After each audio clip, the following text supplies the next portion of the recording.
Salut tout le monde. On se retrouve aujourd'hui pour le résumé de You saison 3. N'hésitez pas à liker et vous abonner à la chaîne, cela nous encourage à progresser et à proposer un meilleur contenu. Juste avant de commencer, j'aimerais remercier tous mes nouveaux abonnés. On est maintenant 750 sur la chaîne. Merci énormément pour le soutien. Prochain objectif, 1000 abonnés. Alors n'hésitez pas pour qu'on puisse continuer à sortir de nouvelles vidéos. Love et Joe se retrouvent débordés par leur nouveau-né, Henry, ce qui met à mal leur relation. Pendant ce temps, Joe a du mal à créer des liens avec Henry et se passionne pour leur voisine Natalie Inegler, un agent immobilier et la femme du riche magnat de la technologie Matthew. Love tente de s'intégrer dans le cercle social de Madre Linda en se liant d'amitié avec Sherry Conrad, une influenceuse Instagram locale. Natalie remarque l'intérêt de Joe pour elle et l'invite à une soirée vin. Ils s'embrassent mais Joe se retient et rentre chez lui pour faire l'amour avec Love pour la première fois depuis des mois. La nuit suivante, ils assistent à une fête organisée par Sherry où Love l'entend bavarder de sa famille et de la mort de son frère Forty. Après une brève conversation avec Natalie, Love accuse Joe d'être obsédé par elle, ce qu'il nie. Plus tard, Natalie montre à Love un magasin vacant pour ouvrir une boulangerie, mais Love l'assassine dans le sous-sol de la propriété après avoir découvert la boîte d'attirail de Joe qu'il a volée à Natalie. Joe et Love suivent une thérapie de couple pour résoudre les problèmes de leur mariage. En parallèle, ils élaborent une stratégie pour se débarrasser du corps de Natalie dans une forêt voisine et créer un alibi convaincant pour sa disparition. Love fait la connaissance de Theo, un étudiant, lors d'une rencontre fortuite au supermarché, tandis que Joe se lie d'amitié avec Marianne, la bibliothécaire de Madre Linda, qui lui permet de restaurer des livres afin de les vendre pour obtenir de l'argent pour Ellie.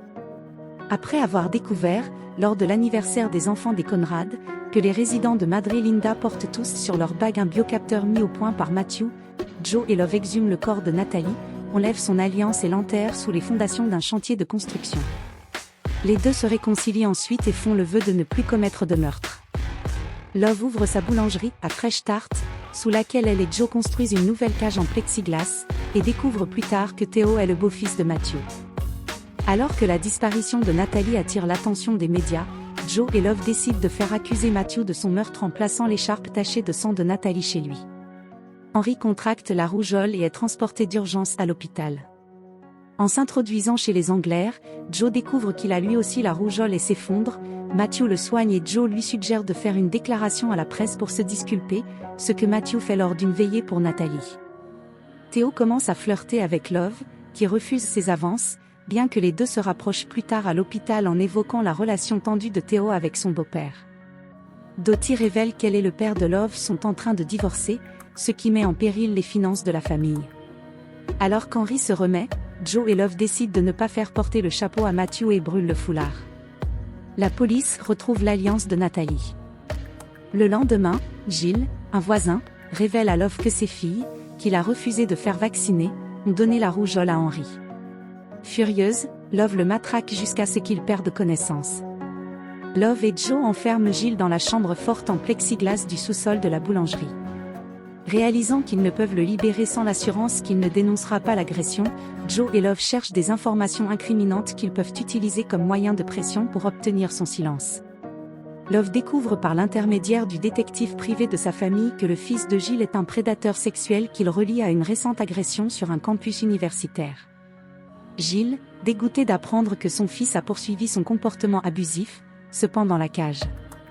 Joe et Love décident de faire accuser Gilles de la mort de Natalie. Celle-ci place l'arme du crime avec les empreintes digitales de Gilles dans la forêt où Sherry a organisé une battue pour Natalie, tandis que Joe déplace le corps dans sa résidence et fabrique une lettre de suicide de Gilles déclarant qu'il s'est tué par culpabilité pour le meurtre de Natalie.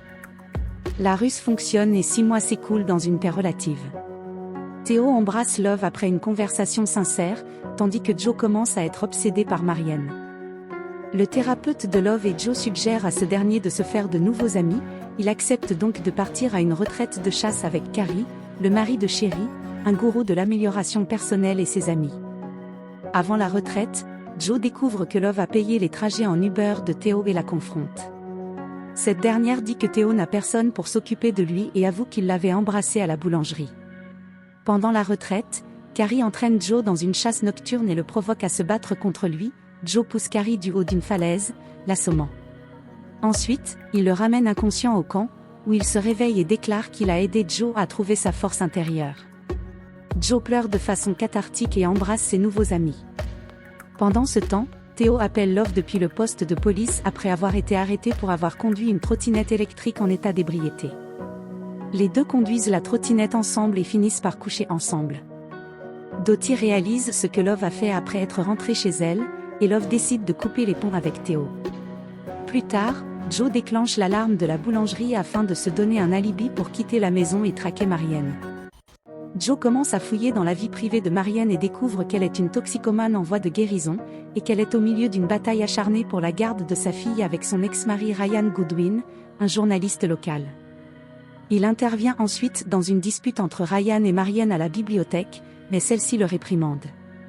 Le système d'arrosage de la bibliothèque tombe soudainement en panne, et alors que Joe passe la nuit à aider Marianne à sauver des livres, elle s'ouvre à lui au sujet de ses luttes personnelles et ils s'embrassent passionnément. Love, encore sous le choc de la mort de Forty, croit qu'elle est peut-être enceinte de Theo, mais réalise plus tard qu'elle est simplement en période de menstruation. Elle se saoule après une dispute avec sa mère et hallucine de la présence de Forty, ce qui l'aide à faire son deuil. Theo découvre que Matthew a espionné illégalement les résidents de Madre Linda dans le but de trouver le véritable assassin de Natalie, et prévient Love. Joe et Love conviennent que cette dernière doit garder Theo dans les parages comme source d'informations sur l'enquête de Matthew. Marianne décide de ne pas poursuivre ses sentiments pour Joe par moralité. Matthew fait appel à un programmeur expert de sa société pour l'aider à pirater les flux de sécurité de Madre Linda. Plus tard, Love entame sans succès des préliminaires avec Joe mais celui-ci ne pense plus qu'à Marianne, ce qui la pousse à recoucher avec Theo. Sherry demande à Love de l'aider à préparer la soirée de collecte de fonds de la bibliothèque. Joe complote pour faire tomber Ryan en provoquant sa rechute, mais le plan échoue quand un Ryan visiblement en bonne santé affronte Joe à la collecte de fonds, conscient que Joe l'a suivi. Pendant l'événement, Love rencontre Marianne pour la première fois, et Sherry aborde plus tard Love et lui dit qu'elle et Carrie veulent essayer de faire de l'échangisme avec Joe et elle. Dottie, dévastée après avoir perdu un navrin et son vignoble au profit de son ex-mari dans le règlement de son divorce, kidnappe Henry et brûle le vignoble. Elle est condamnée à un séjour en cure de désintoxication, et Love coupe les ponts avec elle. Dottie confie à Joe que Love a peut-être assassiné son premier mari, James. Joe joue le jeu quand Love s'intéresse à l'échangisme chez les Conrad, espérant que cela révélera que leur mariage est brisé et lui permettra de poursuivre une relation avec Marianne.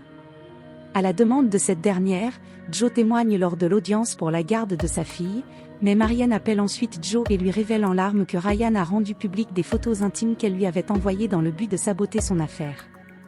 Pendant ce temps, Theo s'introduit dans le bureau de Matthew et découvre une base de données sur les enregistrements de sécurité de Madre Linda.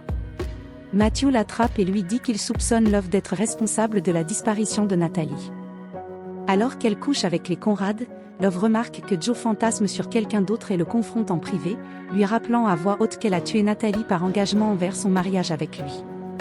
Les Conrad, qui ont entendu la dispute, tentent de fuir la maison, mais Joe et Love les maîtrisent et les enferment dans la cage de verre. Ils ont ensuite des rapports sexuels passionnés, se rendant compte qu'ils sont excités par la violence. Joe trouve le pistolet de Carrie en nettoyant la maison. Puis, retrouve Marianne dépitée à l'extérieur d'un magasin d'alcool, où elle lui annonce que Ryan emmène sa fille dans le New Jersey. Joe l'encourage à ne pas abandonner sa fille, et les deux finissent par coucher ensemble. Ryan découvre plus tard que Joe le harcèle, ce qui entraîne une lutte qui se termine par le meurtre de Ryan à coups de couteau. Pour tenter de se libérer de la cage avec Carrie, Sherry propose à Love de révéler la surveillance illégale de Matthew sur son blog. Love leur donne l'arme de Carrie et propose de libérer l'un d'entre eux si l'un tue l'autre, dans l'espoir de mettre en scène un meurtre-suicide. Theo propose d'obtenir une copie des vidéos de surveillance de Matthew, pensant que Love est victime de la violence domestique de Joe, sur la base d'une vidéo où l'on voit les deux se disputer. L'équipe juridique de Matthew exige qu'il supprime ces images, celui-ci s'exécute, mais pas avant que Theo ne récupère une sauvegarde des données. Theo analyse la vidéo et découvre Joe quittant la boulangerie avec la voiture de Natalie. Il se rend à la boulangerie pour prévenir Love mais trouve les Conrads emprisonnés dans la cage. En partant, il rencontre Love, qui lui assène un coup d'extincteur. Love avoue à Joe qu'elle a attaqué Theo et l'a laissé dans la cave, et suggère que les deux aient un autre bébé. Joe découvre que Theo est vivant et l'emmène à l'hôpital. Love trouve la chemise de Joe tachée du sang de Ryan et réalise qu'il est obsédé par Marianne. Elle le confronte au dîner, où Joe demande le divorce. Love paralyse Joe avec de l'aconite, en avouant avoir accidentellement tué James, et appelle Marianne à la maison, prévoyant de la tuer. Alors que Love s'absente pour livrer une commande, Matthew découvre Joe paralysé, qui lui révèle l'emplacement de Theo. Love revient et révèle à Marianne que Joe a tué Ryan, mais renonce à la tuer lorsque la fille de Marianne l'interrompt. Après le départ de cette dernière, Love s'apprête à tuer Joe, mais il lui injecte une dose mortelle d'aconite, ayant découvert le poison et pris un antidote au préalable. Joe organise un meurtre-suicide, en écrivant une note accusant Love de tous les meurtres de Madre Linda et en mettant le feu à la maison. Les Conrad trouvent le double de la clé de Love dans la cage et se libèrent, renforçant ainsi leur mariage. Matthew et Theo se rapprochent après la guérison de ce dernier. Joe confie Henry à Dante, son collègue de travail à la bibliothèque. Il adopte ensuite une nouvelle identité et s'échappe à Paris à la recherche de Marianne. J'espère que vous avez aimé la vidéo, n'hésitez pas à donner votre avis en commentaire, à liker et à vous abonner pour me soutenir. À bientôt.